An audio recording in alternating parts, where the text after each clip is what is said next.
Yo, what's going on, your boy Ghost here, and today I'm bringing us another comparison video between the MP7 and Bison. Now, before we get into it, I want to say that this video was suggested to me by a subscriber in my last video. So if you have a particular comparison that you would like to see, put it in the comment section. I'll see what I can do.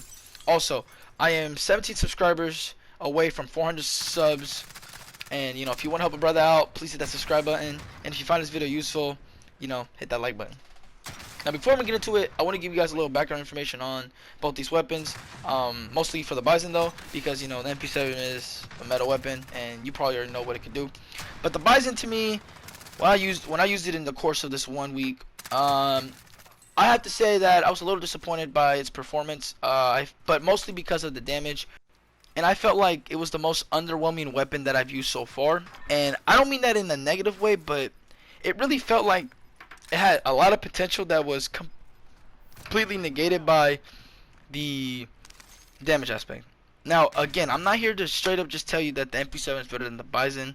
I'm here to just match up the Bison with the MP7 to show you that it's a great alternative to just running the same old, meta weapon. But again, I feel like the Bison is kind of a roll of the dice. I feel like some people will find no success, some success, and great success with it. And I felt like I was in between that. Like, I feel like I got some success with it, but also no success with it. Here is the recoil pattern for a base Bison. And I'm not going to lie, as I was trying to control it, it was pulling down. I mean, it sounds good in like hindsight, but it was pulling me down. So if I was in a gunfight, I would be shooting at their feet, not their chest, their stomach area. I'm shooting at their feet. But thankfully, that didn't happen. It actually has, I want to say, close to no recoil. I feel like it has a little bit of recoil, but for the most part, it's very accurate. And that's what it has. It has a lot of accuracy and just a lot of other factors that make it a great weapon on paper. But when you use it, it's very disappointing. Like, I mean, think about it. It has that 64 base mag. It has a decent fire rate. It has great mobility. And again, it has, like, no recoil. But the damage is just not there. And honestly, I want to say this weapon kind of is similar to an M13, but as an SMG. I feel like it's very accurate, but very weak. And you already know the M13 is very accurate, but also has that factor that the damage is not there. But I will say that the Bison it's an okay secondary.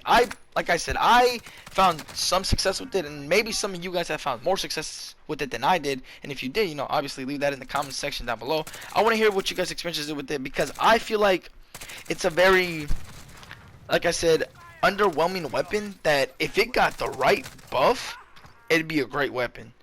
And I just hope that it does get a little bit buff, especially in the damage category, because I just want to see what it could do if it had a little bit more damage with it. Now, I will say that one of the great things about it is the way it can clean up. When I used it, I was using it with the overkill growl, right?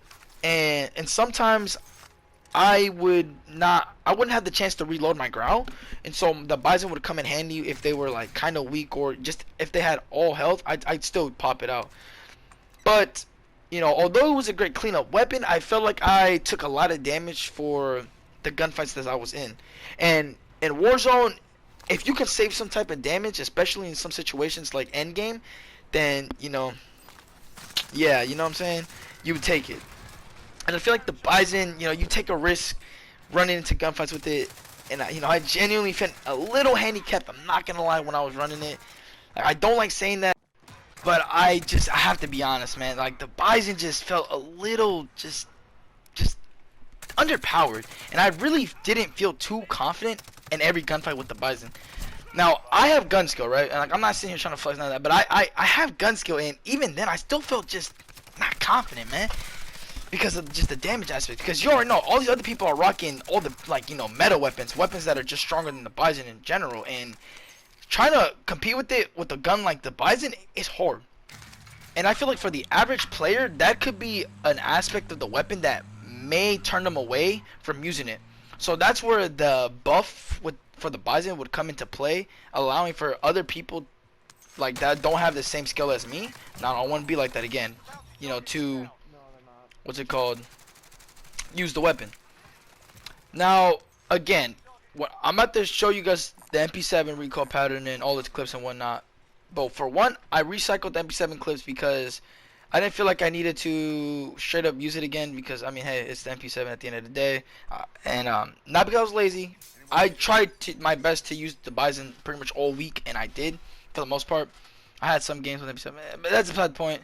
And again, I'm not here to tell you that the MP7 is completely better than the Bison because that's not what the video is all about. But anyways, let's get into the recoil pattern for the MP7. So here is the recoil pattern for the MP7. And every time I do a video comparing any weapon to the MP7, I have to highlight the fact that it's a beamer. And I don't think any weapon in the SMG category can come close to how much of a beam the MP7 is.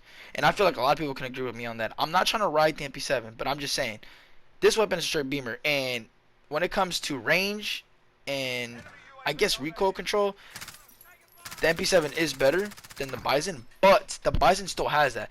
The range, however, I'm not too sure how much range the Bison has because I personally didn't really use it at range too much, and when I did, it was not stable at all. So if you're gonna use the Bison, please be aware that, I mean, I had I think a class setup that was meant for close range, so maybe you might have a class setup that's more for long range. But if you use my class setup, please be aware that it's not too viable at long range. But I will say this, although the MP7 has great mobility and great movement, I like the Bison's movement and mobility more than the MP7. See, I'm a guy that likes to pride myself in his movement and mobility. I like to be able to move fast. That's one of the things I like in video games. That's why I like Apex so much, because I can move really quick. And I like Modern Warfare's movement system because you can slide cancel, you can bunny hop. I like it, okay? I just like being fast. And I think that the Bison for me makes me quicker than the MP7. I don't know if that's true or not. It might just be my own analysis of it, but that's how I feel. Now, I will say that if we had to pick MP7 and Bison and just put them in the secondary category, and what I mean by that is, if I had to run a, what's it called? If I had to run any of these two weapons in an overkill manner, where I would have like a Grau or M4, and then I had to run these two as secondaries, I would probably pick the Bison over the MP7. I feel like the Bison is a better secondary than the MP7. Because I feel like MP7 is more of a primary weapon, and when you put it along a weapon like the Grau or M4, I feel like you're trying to put like two primary weapons with each other, and I don't know, I don't like the feel of that personally. I want to have a weapon like a strictly secondary, not a primary. So that's why I like the P90, the MP5, and the Bison. Now it's not too bad, but I like those three weapons as secondaries more than I do the MP7 because I just feel more comfortable with it as, you know, secondaries. The MP7 though, I will say this, if you don't want to rock overkill, you want to have your ghost off rip, you know, MP7 is your best bet. Now I know there's more SMGs in the category that I have not tried yet. Many people have told me about the AUG and it's 5.56 rounds. I don't remember what they were called, but they increase damage, and I will get to that soon because I really want to test it out. And actually, if you have a class setup for that, let me know, but you know, beside the point. But I don't know how a lot of these other SMGs like match up in terms of secondary because I haven't really used all of them, and I will get to them eventually. But for now, I know that if I had to rank secondaries, I would probably put the MP5, the P90, the Bison, then the MP7. And I know that sounds dumb, but like I said, I personally do not like running the MP7 as a secondary overkill. I don't. Maybe with no stock, but I don't want to put no stock on this and then have to substitute another thing, and I just lose the aspect of beating people. Because that's what I like the MP7 for. I like using it at range. I don't like using it at close range like that. Even though I do use it when, you know, I'm using it by itself, but I don't want to use it specifically for close range because I know this weapon has the ability to straight map people. The Bison, however, I would rock that over the MP7 in terms of secondary. But again, I feel like there's better alternatives out there, and it really needs that buff to be like a little bit more viable because again, like I keep saying, some people might find some success with it and some might not. So some people who might think it's too weak and try to challenge a lot of players might not find success because they get outgunned by other weapons that have more damage. And I don't want people to get turned off by it because they feel like they can't kill somebody. So, like I said, try it out with different class setups. You know, try using it for different purposes. because at the end of the day, I don't think you can up the damage for it. So you have to be very careful in situations. So don't get too, don't ego child. All right, if you don't know what ego child is, you know, don't challenge everything and everyone, no matter the circumstance. Okay, don't do that with the Bison. You're gonna die. Okay, you're gonna die. I died. Okay, I don't want to like toot my own horn here, but I'm a pretty good player, right? And the Bison, bro, it was so hard not to ego child because I want to, but the Bison kind of limited me. Yeah, you know what I'm saying? But I hope that it gets buffed because I think it deserves its buff. And yeah, like I said, if you want to show me or want to tell me about your experiences with the Bison, leave in the comment section down below. And I'll talk to you guys later. Peace.